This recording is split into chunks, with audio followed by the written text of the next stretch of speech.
అందరికీ జై బాబా అండి.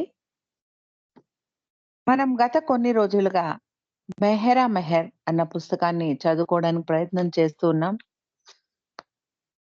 బాబా తన స్త్రీ మండలితో పాటు మొట్టమొదటిసారిగా స్త్రీ మండలిని విదేశాలకు తీసుకెళ్ళినటువంటి ఆ ముచ్చట్లు మనం చదువుతున్నాం.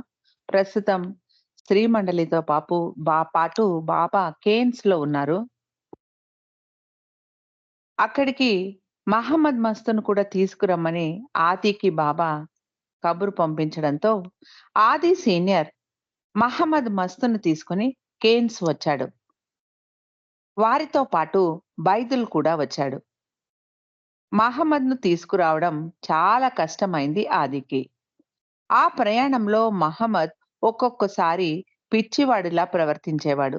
ఒక్కొక్కసారి మొండి చేసేటువంటి కుర్రవాడిలాగా ప్రవర్తించేవాడు. బాబా తాను ఉంటున్న భవంతిలో గల గ్యారేజ్‌లో మహమ్మద్ మస్తుతో సాంగత్యం చేసేవారు. మహమ్మద్ జర్మనీ దేశానికి ప్రతినిధి అని చెప్పారు బాబా. బాబా మహమ్మద్‌తో చేయాల్సిన పని చాలా ముఖ్యమైనది కాబట్టి, వేరే కార్యక్రమాలన్నిటినీ ఆ సమయంలో బాబా మానుకున్నారు. పాశ్చాత్య స్త్రీలు మహమ్మద్‌ను చూడలేదు. ఎందుకంటే అతడిని వేరే బంగళాలో ఉంచారు ఆ సమయంలో. షిప్‌లో ప్రయాణిస్తూ ఉన్నప్పుడు "నువ్వు ఎక్కడికి వెళుతున్నావు?" అని ఎవరైనా మహమ్మద్‌ను అడిగితే ఫ్రాన్స్ అని చెప్పడానికి రాక, "నేను లండన్ వెళుతున్నాను" అని మరాఠీలో చెప్పేవాడు మహమ్మద్.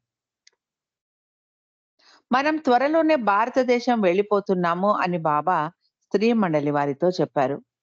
ఖుర్షద్ షిప్పులో ప్రయాణించేటప్పుడు అనుభవించిన కష్టం గుర్తు చేసుకుంటూ, అమ్మో! మళ్ళీ అదంతా అనుభవించాలా అని గొణిగింది. బాబా ఇక్కడ కళ్ళు మూసుకుంటే, కళ్ళు తెరవగానే మీరు ఇండియాలో ప్రత్యక్షమయ్యేలాగా ఏదన్నా చెయ్యి బాబా అని వేడుకుంది ఖుర్షద్. మెహ్రా పరిస్థితి కూడా అలాగే ఉంది. ఈసారి ప్రయాణాన్ని మీరు బాగా ఆస్వాదిస్తారు. షిప్ కూడా చాలా చాలా బాగుంటుంది అని బాబా భరోసా ఇచ్చారు. అలాగే నొరీనా, కిట్టి, రానోలు ఇండియా రావాల్సిందిగా ఆహ్వానించారు బాబా. ఎలిజబెత్ మరియు నాని వారికి ఏవో పనులు ఉండటంతో కొన్ని రోజుల తర్వాత ఇండియా వస్తాము అని బాబాతో చెప్పారు. ఐరెన్‌ను జూన్‌లో ఇండియాకు పిలిపిస్తాను అని చెప్పి బాబా ఆమెను తిరిగి స్విట్జర్లాండ్ పంపించేశారు. మరునాడు బాబా పురుష మండలి మరియు స్త్రీ మండలి మహమ్మద్ మస్త్ మరియు ముగ్గురు పాశ్చాత్య స్త్రీలు భారతదేశానికి సర్కాసియా అన్న నౌకలో ప్రయాణమయ్యారు. బాబా చెప్పినట్టు ఈసారి ప్రయాణం చాలా బాగా సాగింది. ఆ నౌక చాలా కొత్తది మరియు మంచి సదుపాయాలతో కూడి ఉండేది. మెహ్రా, మణి, ఖుర్షద్ ఒక గదిలో, నాజా, కిట్టి పక్క గదిలో, సూనామాసి, వలు, నోరినా మరియు రానోతో ఒక గదిలో ఉండేవారు. బాబా మహమ్మద్ మస్సుతో ఉంటూ ఇంకా తన కార్యాన్ని కొనసాగిస్తూ ఉన్నారు. ఈసారి ప్రయాణంలో వికారం గాని, వాంతులు గాని లేవు. కడుపు నిండా కావాల్సింది అడిగి తెప్పించుకొని తృప్తిగా తిన్నాము అంటారు మెహ్రా. రకరకాల పళ్ళ రసాలు, రోజు ఐస్ క్రీములు కూడా ఇచ్చేవారు. బాబా కూడా స్త్రీలతో పాటు వారి గదిలో కూర్చొని తినేవారు. భోజనం వడ్డించేటప్పుడు బాబా ముందుగా మెహ్రా ప్లేట్‌లోకి చూసేవారు. ఆమెకు అన్నిటిని వడ్డించారా లేదా అని నిర్ధారణ చేసుకున్నాక, ఒక్కొక్కసారి తన ప్లేట్‌లోని పదార్థాలను మెహ్రాతో పంచుకునేవారు బాబా. ఒకరోజు ఉదయం 9 గంటల సమయంలో ఒక పెద్ద శబ్దంతో షిప్ మొత్తం ఒక కుదుపుకు లోనయ్యింది. స్పీడ్ కూడా తగ్గి నెమ్మదిగా వెళ్ళసాగింది షిప్. మెహ్రాకు చాలా భయం వేసింది. ఏదో అపాయం జరిగింది కాబోలు, అందుకే షిప్ ఆగిపోతోంది అనుకుని కొన్ని రోజుల ముందు కారిడార్‌లో అక్కడక్కడ బాణం గుర్తులు కనిపించడంతో అవి ఎందుకు వేశారో కనుక్కుంది మెహ్రా. ఏదైనా అపాయం సంభవించినప్పుడు అత్యవసర ద్వారం అటువైపు ఉంది అని సూచించడానికే అలా బాణం గుర్తులు వేశారు అని మెహ్రా తెలుసుకుంది.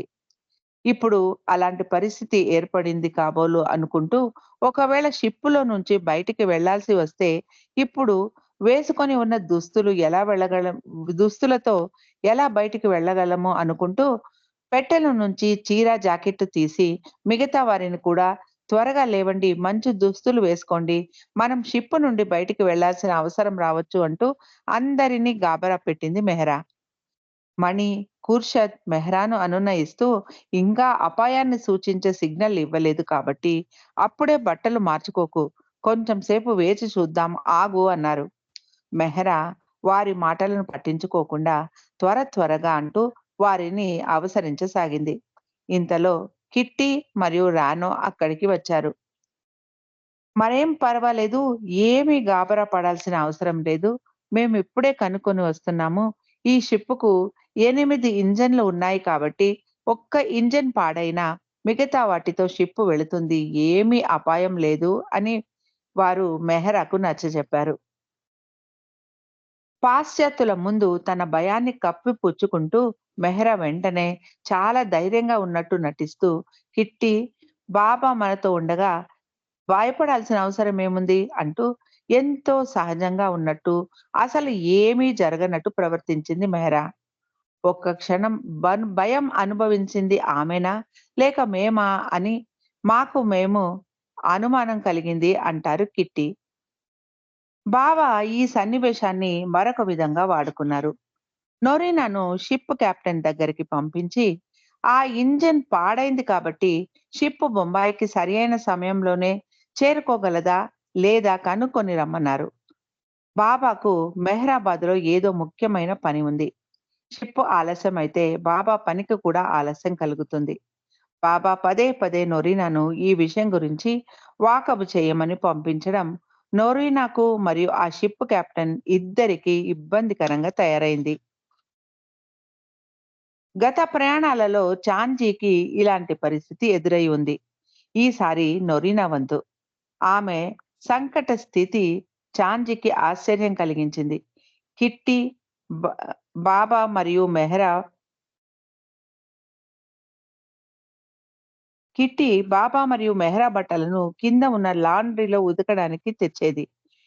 కిట్టి ఇదే మొదటిసారి బాబా పని చేయడం.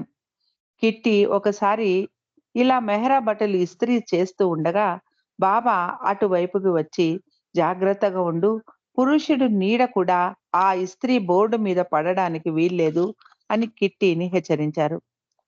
ఒకరోజు మెహ్రా బాబాతో, మేము రోజు తిని కూర్చుంటున్నాం బాబా, ఒంటికి ఎలాంటి ఎక్సర్సైజు లేదు అని ఫిర్యాదు చేసింది. బాబా నొరీనాను పంపించి షిప్పులో ఉన్న జిమ్ తాళాలు తీసుకొని రమ్మన్నారు.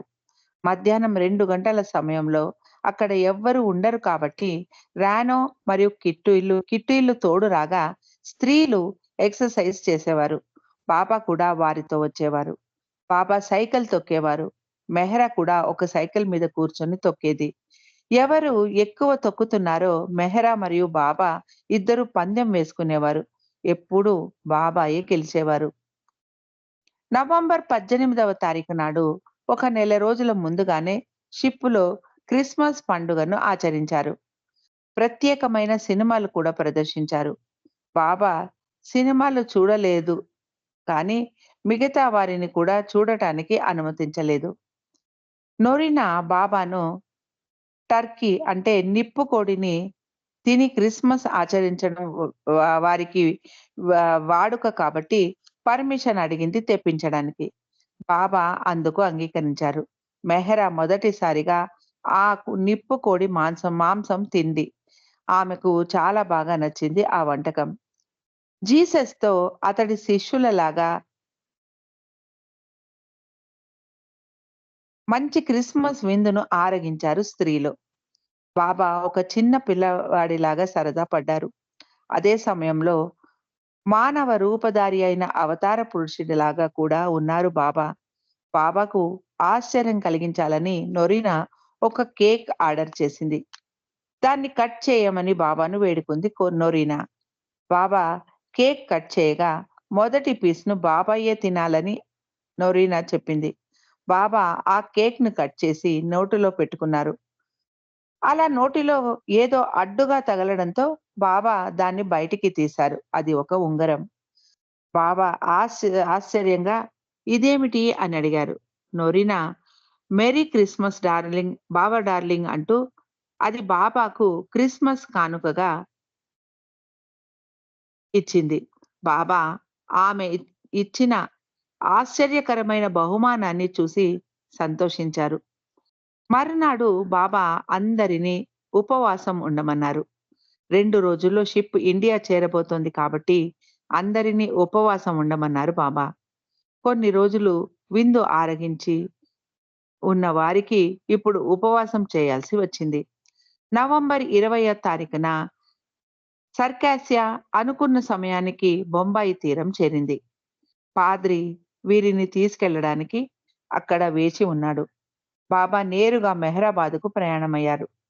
కిట్టి, రానో, నొరీనా పాద్రితో పూణే వెళ్లి అక్కడ షిరీన్ మాయిని కలిసి పూణేలో బాబాకు సంబంధించిన మిగిలిన ప్రదేశాలను చూసి మెహరాబాదు వచ్చి కొండ మీద నివసించసాగారు. మెహ్రా, మణి మొదలైన తూర్పు దేశ స్త్రీలు మెహ్రాబాదు కొండ మీద వాటర్ ట్యాంక్ బిల్డింగ్‌లోని తూర్పు గదిలో నివసించసాగారు. పాశ్చాత్య స్త్రీ మండలి నొరీనా, కిట్టి మరియు రానో పశ్చిమంలో ఉన్న గదిని తీసుకున్నారు. అదే ఇప్పుడు మ్యూజియం కోసం వాడుకలో ఉంది. అన్ని సదుపాయాలతో చాలా సౌకర్యంగా జీవించిన పాశ్చాత్య స్త్రీలు ఇప్పుడు కేవలం మంచం మాత్రమే ఉన్న గదిలో సర్దుకోవాలి. కిటికీలు కూడా లేని రాతి గోడల నడుమ పడుకోవాల్సిన అవసరం ఏర్పడింది. పడుకోవడానికి ఒక మంచము, ఒక కుర్చీ, గోడకు తగిలించబడిన ఒక అద్దం ఇవే ఆ గదిలో ఉన్న సామాన్లు. ప్రతి ఒక్కరికి పనులను కేటాయించారు బాబా. నొరీనాకు బాబా గురించిన వ్యాసాలు రాసే పనిని అప్పగించారు. కిట్టీకి వంట పని మరియు నాజాకు ఇంగ్లీష్ నేర్పించడం కేటాయించారు. రానో బాబా ఇచ్చిన చార్ట్స్ గీయాలి. అలాగే 10 సర్కిల్స్ అన్న పెయింటింగ్‌ను పూర్తి చేయాలి. మెహ్రా పనిలో కూడా కొంచెం మార్పు వచ్చింది. నాజాకు అప్పుడప్పుడు ఒంట్లో బాగుండేది కాదు. అందుకని బాబా భోజనం మెహ్రా తయారు చేయసాగింది. దగ్గర దగ్గర 3 సంవత్సరాలు మెహ్రా నాజాకు బదులుగా బాబాకు భోజనం తయారు చేయసాగింది. మెహ్రా చిన్నతనంలో వంట చేయడం నేర్చుకోలేదు. ఆశ్రమానికి వచ్చిన తర్వాత దౌలామాసి, నాజా మొదలైన వారు వండుతూ ఉంటే జాగ్రత్తగా గమనించి నేర్చుకుంది మెహ్రా. బాబా తాను వండిన పదార్థాలను ఇష్టపడతారా లేదా? అవి బాబాకు నచ్చుతాయా లేదా? అని తెలుసుకోవడానికి బాబా నేను నాజా వండినట్టే వండానా? అని అడిగేది మెహ్రా. బాబాకు నచ్చిన 2 వంటకాలు బజ్జీలు, పెట్రోల్ పాట్రెల్ అన్న కాయగూరలతో చేసే వంటకం. మెహ్రా దాన్ని బాగా చేసేది. బాబాకు మసాలా వేసి చేసిన కూరలన్నా కూడా ఇష్టం. ఆ కూర వండటానికి మెహ్రా స్వయంగా మసాలా దినుసులను నూరి పొడి చేసి సిద్ధం చేసుకునేది. మెహ్రా ముందు పురుషుల పేర్లనే కాదు, మగ జంతువుల గురించి కూడా మాట్లాడకూడదు అన్నది నియమం.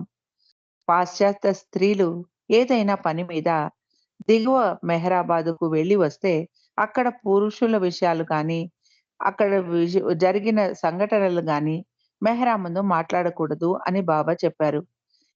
కింద ఉన్న పురుష మండలి వారికి హ్మ్, స్త్రీ మండలి లోపలి వారు అంటే ఇన్‌సైడర్స్ అంతేకాకుండా ఇన్‌విజిబుల్స్ కంటికి కనిపించని అదృశ్యులు కూడా.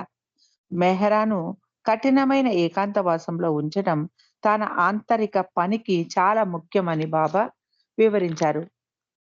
దిగువ మెహ్రాబాద్‌లో ఉన్న మహమ్మద్ మస్తుతో బాబా తన ఆంతరిక పనిని కొనసాగిస్తూనే ఉన్నారు. మెహ్రాబాద్‌కు మార్చబడిన మస్తు వచ్చి రాని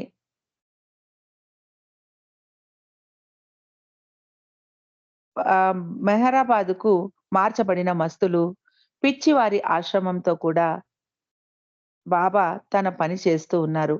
వారికి స్నానం చేయించడం, తినిపించడం మొదలైన పనులు చేస్తూ ఉన్నారు. వారి పాయిఖానాలు కూడా బాబాయే స్వయంగా కడిగేవారు. అది బాబాకు చాలా అది బాబాకు చాలా ముఖ్యమైన పని. అప్పుడప్పుడు పిక్నిక్‌లకు తీసుకెళ్ళేవారు బాబా. అలా ఒకసారి హ్యాపీ వ్యాలీకి పిక్నిక్ తీసుకెళ్లారు అందరిని. మెహ్రా సోదరి ఫ్రీని కారు నడిపింది. ఆ కారు బాబా కోసం ఎలిజబెత్ ప్రత్యేకంగా పంపించింది. ఇంకొక కారు ఎవరు నడపాలి అన్న బాబా ప్రశ్నకు ఫ్రీని గోహెర్ చెల్లెలైన కేటీ కారు నడపగలదు బాబా అని చెప్పింది. బాబా ఫ్రీని మరియు కేటీని తెల్లవారి 5 గంటలకల్లా మెహరాబాదు కొండ మీదికి రమ్మన్నారు. వారిద్దరూ బాబా ఆదేశం ప్రకారం మెహరాబాదు కొండ మీదికి 5 గంటలకే వెళ్లారు. బాబా వంటగదిలో కూర్చొని ఉన్నారు. మెహ్రా, మణి, ఖుర్షద్, నాజా, సూనామాసి మరియు వలు బాబాతో ఉన్నారు. కేటీ చిన్నతనంలో బాబాను స్త్రీ మండలిని చూసి ఉంది. తర్వాత ఇప్పుడే ఆమె వీరిని చూడటం. బాబా, నీకు కేటీ గుర్తు ఉందా అని మెహ్రాను అడిగారు. ఎప్పుడో చిన్నప్పుడు చూశాను బాబా. ఇప్పుడు బాగా పెద్దదయింది కేటీ అంది మెహ్రా. అందరూ 2 కార్‌లల్లో సర్దుకున్నారు. ఆ రోజంతా హ్యాపీ వ్యాలీలో చాలా సరదాగా గడిచింది. తమతో తీసుకెళ్లిన ఆహారాన్ని తిని బాబాతో అందరూ ఆ కొండలలో నడిచారు. కేటీకి బాబాతో మరియు స్త్రీ మండలితో సన్నిహితంగా మెలగడం ఇదే మొదటిసారి. అప్పటి నుండి తాను కూడా స్త్రీ మండలిలో ఒక్క సభ్యురాలిగా శాశ్వతంగా ఉండగలిగితే ఎంత బాగుండు అని తహతహలాడేది కేటీ.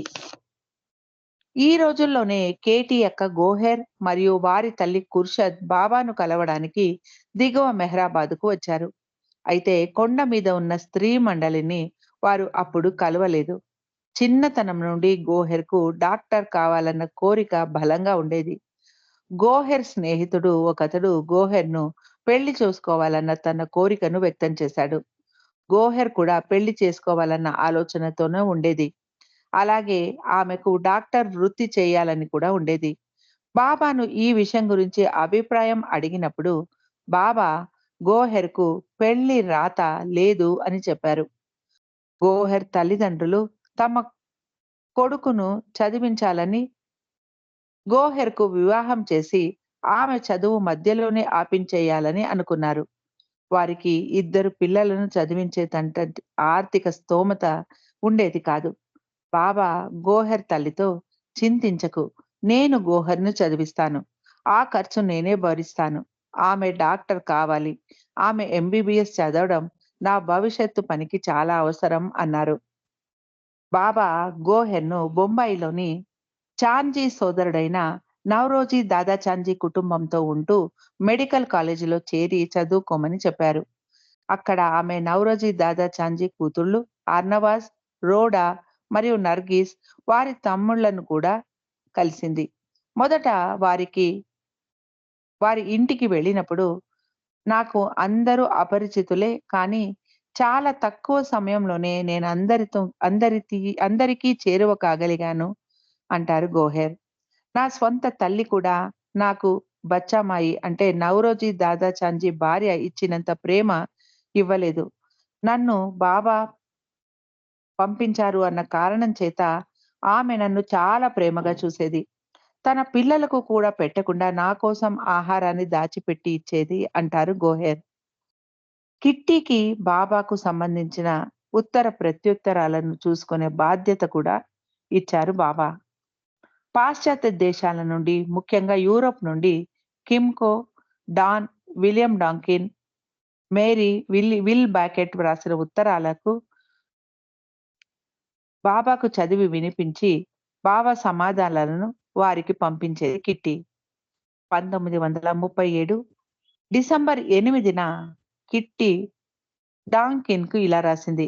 బాబా మన జీవితాలలోని ప్రతి ఒక్క విషయంలోనూ ఆసక్తి చూపిస్తారు. మన ఆరోగ్యం, మన ఆహారం, నిత్యం జరిగే చటువటికలు, అంతేకాకుండా ఇక్కడ జరిగే మొత్తం కార్యనిర్వహణ బాబా చేతుల్లోనే ఉంది. ప్రతి ఒక్క విషయాన్ని నిశితంగా గమనించి ప్రణాళికలను, వాటి ఆచరణలను ఆయనే చూస్తారు అని రాసింది కిట్టి. బాబా ఆసక్తికరమైన కొన్ని విషయాలను తెలిపారు. గత 4 అవతార పురుషులకు సంబంధించిన గుణాలను ఇప్పుడు ఈ యుగ అవతారంలోనూ కలిగి ఉన్నాను అన్నారు బాబా. బుద్ధుడిలో ఉన్నటువంటి ప్రశాంతత, శాంతి, స్థితప్రజ్ఞత, త్యాగం అన్ని అవ ఆహ్, అవతారాలలోనూ ఉంటాయి. అవి కనిపించినా, కనిపించకపోయినా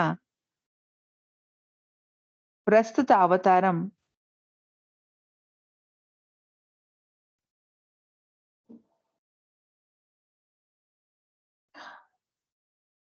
అలాగే తను మొహమ్మద్ లాగా తన శిష్యులతో కఠినమైన క్రమశిక్షణను కలిగి ఉన్నాను అంటూ తన స్త్రీ మండలితో కృష్ణుడిలాగా వ్యవహరిస్తాను అన్నారు. పిచ్చి వారికి, మస్తులకు సేవ చేస్తూ వారికి ఆహారం తినిపించడం, స్నానం చేయించడం, స్వ స్వ స్వస్థత చేకూర్చడం ఇవన్నీ జీసస్ గుణాలు అన్నారు బాబా. అంటూ బాబా వివరించిన విషయాలను కిట్టి తన ఉత్తరంలో విలియం డాంకిన్స్ కూడా రాసి పంపించింది. బాబా ఐరేన్‌ను మర్చిపోలేదు. ఆమెకు మాట ఇచ్చిన ప్రకారమే ఇండియాకు పిలిపిస్తాను అన్నారు. ఈ లోపల కిట్టి చేత ఐరేన్‌కు ఇక్కడ ఆశ్రమంలోని విషయాలను ఉత్తరాల ద్వారా రాసి పంపించమనేవారు బాబా. బాబాకు రాబోవు యుద్ధం నిర్వహించడానికి ఐరేన్‌ను స్విట్జర్లాండ్‌కు సంబంధించిన ఒక లింక్ లాగా వాడుకున్నారు అని మార్గరెట్ అంటారు. కిట్టి ఐరేన్‌కు తన ఉత్తరాలలో ఇలా రాసింది. ఐరేన్, నీకు ఇక్కడ ఈ ప్రదేశం చాలా నచ్చుతుంది. ఈ దేశము, పక్షులు, పువ్వులు అన్నీ ఎంతో బాగున్నాయి ఇక్కడ. నాజా మరియు వలు ఇక్కడ పెంచుతూ ఉన్న తోటను చూసుకుంటారు. ఆ తోటలో దానిమ్మ, నిమ్మ, కమలాఫలం చెట్లున్నాయి. వాటితో పాటు రోజా పూల మొక్కలు కూడా విరివిరిగా ఉన్నాయి. బాబా కోసం పాలకూరను పెంచుతూ ఉన్నారు. బాబా కోసం వంట ప్రత్యేకంగా వండుతారు. బాబా కోసం వండేటప్పుడు కాయగూరలను చాలా జాగ్రత్తగా ఉడికించి తయారు చేస్తారు. ఎప్పుడైనా బాబాకు చాలా ఇష్టమైన వంటకాలను ఎలా చేయాలో నీకు రాసి పంపుతాను. మిగతా వారికి నేనే వంట చేస్తున్నాను అని రాసింది కిట్టి. బాబా కోసం వంట ఎలా చేస్తారో నేను అప్పుడప్పుడు చూసి తెలుసుకుంటూ ఉంటాను. బాబా వంట ప్రత్యేకంగా వండుతారు. మేము ఇప్పుడు బాబా బర్త్‌డే కోసం తయారీలు చేసుకుంటూ ఉన్నాము. దానిలో తీరిక లేకుండా ఉన్నాము. బాబా పుట్టినరోజు వేడుక కోసం ఉంగరాలు, దీపాలు వెలిగించడానికి లాంతర్లు తయారు చేస్తూ ఉన్నాము. 2 రోజుల్లో ఇక్కడే కొండ మీద నిద్రించడానికి కొందరు స్త్రీలు బా బాబా అనుమతితో వస్తూ ఉన్నారు.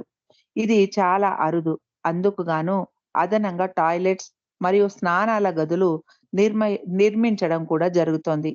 వారి పరుపు చుట్టలు వారే తెచ్చుకొని రాత్రిపూట బయలు ప్రదేశంలోనే పరుచుకొని పొద్దున లేచిన తర్వాత వాటిని చుట్టేయాలి.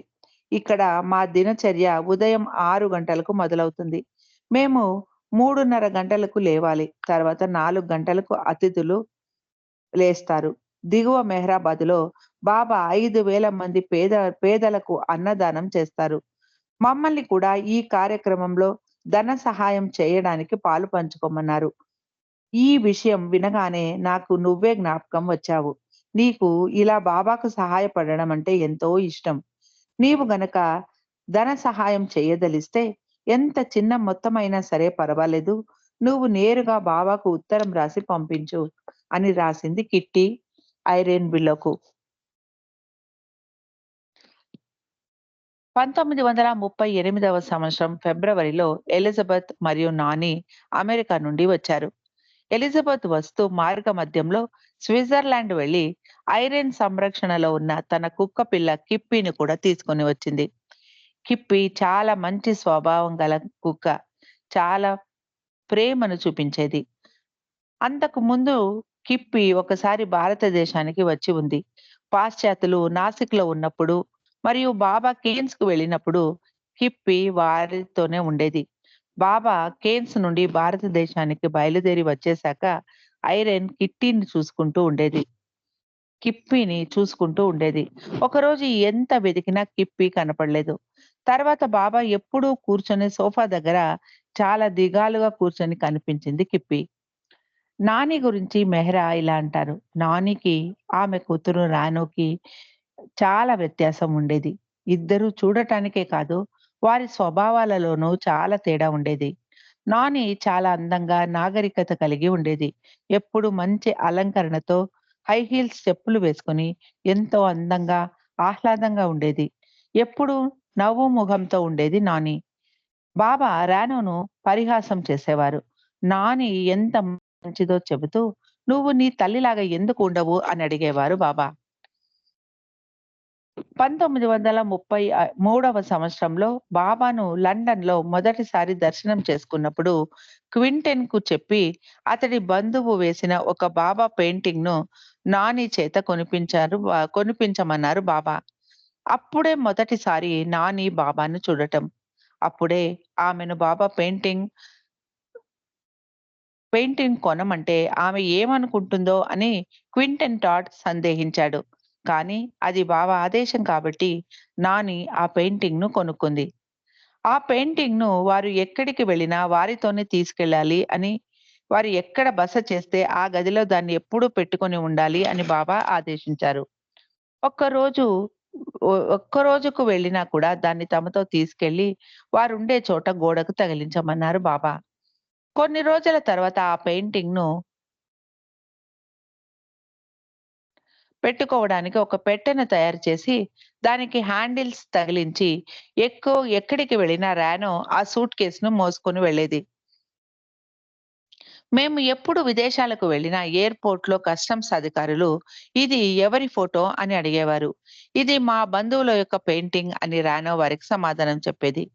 మెహ్రాబాద్ వచ్చాక ఆ పెయింటింగ్‌ను మెహ్రా గదిలో శాశ్వతంగా తగిలించమన్నారు బాబా. బాబా పుట్టినరోజును దిగువ పురుష మండలి వారు ఆచరించారు. కొండ మీద స్త్రీలకు బాబా పుట్టినరోజును ఆచరించడానికి అనుమతి ఇచ్చారు. బయట నుండి మరికొందరు స్త్రీలు కూడా వచ్చారు. ఇన్ని రోజులు ఏకాంతవాసాన్ని అనుభవించి జీవితం గడిపిన స్త్రీ మండలి ఇప్పుడు పాశ్చాత్య స్త్రీలు రావడంతో కొంచెం వారికి వెసులుబాటు దొరికింది అని చెప్పవచ్చు.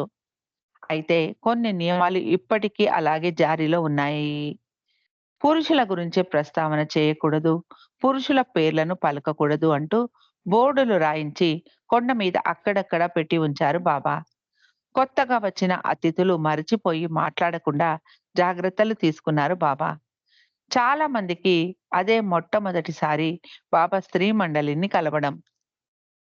జస్సా వాళ్ళ కుటుంబం కూడా ఆ పుట్టినరోజు వేడుకకు వచ్చారు. అప్పుడే గైమాయికి మరికొందరు స్త్రీలకు బాబా మెహ్రాను మొదటిసారిగా పరిచయం చేశారు. రోడా మరియు నర్గిస్, దాదా చాంజీ వచ్చినప్పుడు బాబా మీరు కూడా నీకు వీ మీరు కూడా వీరు కూడా నీకు కుమార్తెలే అని గైమాయితో అన్నారు. అప్పుడు అక్కడే ఉన్న షిరీన్‌మాయి ఆహ్, అదేంటి మీరు గైమాయికి ఇప్పటికే ఇద్దరు కూతుళ్ళు ఉన్నారు కదా! ఇంకా ఇద్దరిని ఎందుకు ఇస్తున్నావు అని అడిగింది. ఆర్నవాజ్ మరియు గోహెర్ మరునాడు వచ్చారు. ఆర్నవాజ్ అంతకు ముందు 2, 3 సందర్భాలలో మెహ్రాను కలిసి ఉంది. ఒకసారి పోస్ట్ ఆఫీస్ బిల్డింగ్‌లో, ఇంకొకసారి నాసిక్‌లోని పిజన్ హౌస్‌లో మరియు బొంబాయిలో స్త్రీ మండలి వారు తమ ఇంటికి వచ్చినప్పుడు ఆర్నవాజ్ మెహ్రాను కలిసింది. ఆర్నవాజ్ నేరుగా బాబా దగ్గరికి వెళ్ళేసరికి బాబా వంటగదిలో మిగిలిన స్త్రీ మండలితో ఉన్నారు. ఆర్నవాజ్ బాబా దర్శనం చేసుకోగానే బాబా ఆమెకు ఆలింగనం ఇచ్చి, "మెహ్రా నీకు ఈమె తెలుసా? ఈమె ఆర్నవాజ్" అని పరిచయం చేశారు బాబా. తర్వాత మెహ్రాను ఆలింగనం చేసుకోమని ఆర్నవాజ్ కూడా చెప్పారు. ఆ ఆలింగనం చాలా ప్రత్యేకమైనది. ఆ ఆలింగనంతో మెహ్రా నా హృదయంలో ఒక ప్రత్యేక స్థానాన్ని పొందింది అంటారు ఆర్నవాజ్. అక్కడ ఉన్న ఆ సమయంలో మెహ్రా స్థానము, ఆమెకు బాబా ఇచ్చే ప్రత్యేకమైన గుర్తింపు నా కళ్ళారా చూశాను. మొదటి నుండి మెహ్రా బాబాకు చాలా ప్రత్యేకమైన వ్యక్తి అన్న భావన నా హృదయంలో ఉండేది. నాకు ఎవ్వరు వివరించి చెప్పలేదు అది. సహజంగానే నాకు కలిగింది. నా హృదయ అంతరాళాలలో గాఢంగా ఆ భావన నాకు కలిగింది అంటారు ఆర్నవాజ్. గోహెర్ చిన్నతనంలో క్వెట్టాలో మొదటిసారి మెహ్రాను చూసింది. తర్వాత మెహ్రా తన తల్లితో ఖుష్రు క్వార్టర్స్‌లో ఉన్నప్పుడు పేద పిల్లలకు షర్ట్స్ కుట్టే రోజుల్లో గోహెర్ మెహ్రాను చూసింది. తర్వాత చాలా ఏళ్లు గోహెర్ స్త్రీ మండలిని కలవలేదు. గోహెర్ తల్లి ఖుర్షద్ గోహెర్‌కు దౌలత్ మాయి గురించి చెప్పేది. దౌలత్ మాయి తన సంపదనంతా వదిలి బాబా కోసమే జీవించాలని వచ్చి వట్టి చేతులతో మెహరాబాద్‌కు రావడం, ఆమె చేసిన త్యాగం మొదలైన విషయాలన్నీ గోహెర్‌కు చెప్పేది ఖుర్షద్. ఆ రోజుల్లో ప్రపంచాన్ని త్యజించి బాబా కోసం తన సంపదను వదిలేసుకోగలగడం చాలా గొప్ప విషయం. నా తల్లికి దౌలత్‌మాయి అంటే ఎంతో గౌరవం ఉండేది. అంత సంపద ఉన్నా వాటిని త్యాగం చేసి బాబా కోసం అన్నీ వదిలిపెట్టి వచ్చేసింది దౌలత్‌మాయి అని చెప్పేది నా తల్లి. అందుకే మెహరా గురించి, ఆమె గతం గురించి నాకు అన్ని విషయాలు బాగా తెలిసి వచ్చాయి అంటారు గోహెర్. తన జ్ఞాపకాల ప్రకారం మెహ్రాబాద్ కొండ మీద బాబా 31వ జన్మదినం సందర్భంగా చూడటం గోహెర్‌కు బాగా గుర్తు. అప్పుడు బాబా క్యాబిన్ ముందు మెహ్రా ముగ్గు వేస్తోంది. పొడుగాటి లంగా జాకెట్ ధరించి ఎంతో అందంగా కనిపించింది మెహ్రా. మెహ్రా అంటే నాకు ప్రత్యేకమైన అభిమానం ఉండేది. సహజంగా ఆమె గురించిన ఆకర్షణ నాలో కలిగింది. ఆ రోజుల్లో మెహ్రా చాలా బిడియంగా ఉండేది. మాకు మేముగా వెళ్లి పలకరిస్తే మాత్రమే మాట్లాడేది మెహ్రా. మిగిలిన వారు కూడా మెహ్రాతో మాట్లాడటానికి ప్రయత్నించేవారు. ఏ ఒక్క అవకాశం దొరికినా మేము మెహ్రాతో మాట్లాడడానికి ప్రయత్నించేవారము అంటారు గోహెర్. తొలి రోజుల్లో మెహ్రా స్థానం, ఆమె ప్రత్యేకత గురించి బాబా వివరించేవారు కాదు. కానీ 1938వ సంవత్సరంలో నేను మెహరాబాద్‌కు వెళ్ నేను మెహరా బాబాకు మెహరాకు, బాబాకు ఉన్నటువంటి అనుబంధం కళ్ళారా చూడడం జరిగింది అంటారు గోహెర్. అప్పుడే నేను మెహరా బాబాకు భోజనం వడ్డించడం, బాబా తన గద్దె మీద కూర్చుంటే మెహరా బాబా పక్కన కూర్చోవడం దగ్గర నుండి చూశాను. బాబా ఎప్పుడూ మెహరాకు ఎక్కువ ఆప్యాయతను, ప్రేమను కురిపించేవారు. వారి బాంధవ్యం ఎంతో సహజంగా ఉండేది అంటూ తన అభిప్రాయాన్ని గోహెర్ చెప్పేవారు. ఆ సమయంలోనే బొంబాయికి చెందిన ఒక డాక్టర్ ఆలుకంబట మెహరాను తొలిసారిగా కలిసింది. అప్పుడు అక్కడ 200 మంది స్త్రీలు సమావేశమై ఉన్నారు మెహరాబాదు కొండ మీద. అందులో బాబా స్త్రీ మండలి ప్రత్యేకంగా కనిపించేవారు. వారు మండలి స్త్రీలు అని నాకు తెలియదు అప్పటికి. ఆర్నవాజ్ ద్వారా మెహ్రా గురించి విని ఉన్నాను. కానీ అప్పటికి నేను ఆమెను చూసి ఉండలేదు. మెహ్రాకు తన పరిసరాల గురించి ధ్యాస ఉండేది కాదు. ఎప్పుడూ కళ్ళు కిందికి దించుకునే ఉండేది మెహ్రా. ఆమె మన భూప్రపంచానికి చెందనట్టే ఉండేది. ఆమె కళ్ళు ఆనంద బాష్పాలతో ఎప్పుడూ తడిగానే ఉండేవి. ఆమె ప్రేమ బాబా మీద ఎంత లోతైనదో నాకు కనిపించేది. ఒక్క మాట కూడా మాట్లాడేది కాదు మెహ్రా. బాబాపై బాబా వైపన్నా చూస్తూ ఉండేది. లేకుంటే కింద నేల మీదన్నా చూస్తూ ఉండేది. పరిసరాలతో సంబంధం లేనట్టే ఉండేది మెహ్రా. మెహ్రా ధ్వని కూడా చాలా నెమ్మదిగా ఉండేది. మెల్లగా మాట్లాడేది. ఆమె అనుమతి ఉంటేనే మెహ్రాతో మాట్లాడాలి. బాబా అనుమతి ఉంటేనే మెహ్రాతో మాట్లాడాలి, ఆలింగనం చేసుకోవాలి. మెహ్రాబాదు కొండ మీద స్త్రీలందరూ కూడా ఆ సమావేశానికి హాజరయ్యారు. ఎంతో సంతోషించారు. మెహ్రాకు బాబా మీద ఉన్న ప్రేమ ఎంత ఉన్నతమైనదంటే రాధ మరియు మీరా ఇద్దరి ప్రేమను కలగలిపి మెహరా ప్రేమ అని చెప్పవచ్చు. ఆ ఇద్దరి ప్రేమను కలగలిపినా కూడా అది మెహరా ప్రేమకు సాటి రాదు అనిపిస్తుంది. ఈ మాటలు బాబాయే స్వయంగా చాంజీతో చెప్పి ఉన్నారు. నేను మొదటిసారి మెహరాను చూసాక నా జీవితాంతం ఆమెతోనే మెహరాబాదు కొండ మీద ఉండిపోవాలి అని అనిపించింది. బాబాతో అలా జీవించగలిగితే జీవితం ఎంత ధన్యమైనదో అనుకుంటూ, నాకు అంత అర్హత ఉందా అని అనుకుంటాను అంటారు ఆలుకంబట. జెస్సా వాళ్ళ కుటుంబం తమతో ఒక పెద్ద ట్రంకు పెట్టె నిండా బాబా కోసం ఎన్నో బహుమతులు కూడా తీసుకొని వచ్చారు. బాబా వేసుకోవడానికి 6 కోట్లు మొదలైనవి తీసుకొచ్చారు. వాటితో పాటు బాబా సోదరి మణికి మరియు బాబా పెద్దమ్మ కూతురైన నాజాకు 2 మంచి ఎంబ్రాయిడరీ చీరలు కూడా కొని తెచ్చారు. బాబా వారిని గది లోపలికి పిలిచి, "మెహ్రా కోసం ఏదైనా ప్రత్యేకమైన బహుమానం తెచ్చారా?" అని అడిగారు. అక్కడికి రాకముందు మెహ్రా యొక్క ప్రత్యేక స్థానం గురించి వారికి తెలియదు. అందుకే కేవలం బాబాకు, మణికి, నాజాకు మాత్రమే వారు కానుకలు తెచ్చారు. బాబా అలా అడిగేసరికి గాయమాయి ఇబ్బంది పడుతూ, "బాబా, మాకు మెహ్రా గురించి ఏమీ తెలియదు" అంది. "పర్వాలేదు. మీరు తెచ్చిన చీరలను చూపించండి" అన్నారు బాబా. వారు తెచ్చిన చీరలలో బాగున్న చీరను తీసి ఇస్తూ, "నేను మిమ్మల్ని పిలిచినప్పుడు ఈ చీర మెహ్రాకు అని చెప్పండి" అన్నారు బాబా. గాయమయ్య అలాగే అంటూ, "బాబా, మీరే మీ చేతులతో ఈ చీరను మెహ్రాకు ఇవ్వచ్చు కదా" అంది. బాబా అది వారి చేతుల మీదే ఇవ్వాలి అని చెప్పారు. మరునాడు మెహ్రా గదిలోనే ఆ ట్రంక్ పెట్టెలోని వస్తువులను బాబా బయటికి తీసి ఖాళీ చేయమన్నారు. అప్పుడు "నా కోసం ఏం తెచ్చారు?" అని గైమాయిని అడిగారు బాబా. తాము కుట్టించుకొని తెచ్చిన కోట్లు చూపించింది గైమాయి బాబాకు. వాటిని వేసుకొని బాబా సరిగ్గా ఉంది కదా అని మెహ్రాకు చూపించారు. గైమాయి మెహ్రాకు చీరను బహుకరించి ఆ చీరను మెహ్రాకు ఇచ్చింది. మెహ్రా ఆ చీరను చూసి చాలా సంతోషించింది. మరొక సందర్భంలో బాబా జస్సా వాళ్ళ కుటుంబంతో ఇలా అన్నారు.